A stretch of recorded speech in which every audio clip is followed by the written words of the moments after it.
ఈ ఒక్క మసాలా ఉంటే చాలు 10 మినిట్స్లో యమ్మీ యమ్మీ చికెన్ ఫ్రై రెడీ అయిపోద్ది.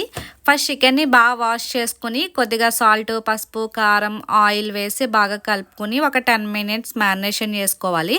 అది మ్యారినేట్ అయ్యేలోపు మసాలా అయితే ప్రిపేర్ చేసుకుందాం. ధనియాలు, జీరా, చెక్క, మొగ్గ, యాలకులు, 1 బిర్యానీ ఆకు, మిరియాలు, గసగసాలు, దోసపప్పు, జీడిపప్పు కూడా వేసుకోవాలి. క్లిప్ అయితే మిస్ అయింది. నెక్స్ట్ ఎండుమిర్చి కూడా వేసి మిక్సీ పట్టుకోవాలి.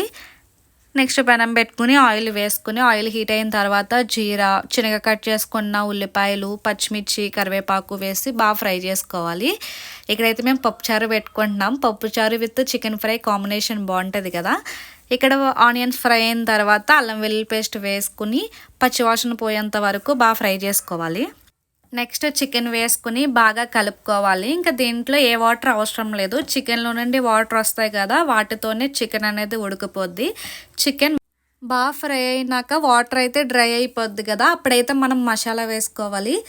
మనకైతే ఆత్రం ఆగదు కదా, కొంచెం వాటర్ ఉండగానే మసాలా వేస్తాం. మీరైతే బాగా డ్రై అయిన తర్వాత అప్పుడు మసాలా వేయండి. నెక్స్ట్ కరివేపాకు, పచ్చిమిర్చి వేసుకోండి. లాస్ట్ని కరివేపాకు వేసుకుంటే ఆ ఫ్లేవర్ చాలా బాగుంటుంది. లాస్ట్లో కొద్దిగా నెయ్యి వేసుకుంటే super tasty chicken fry ready.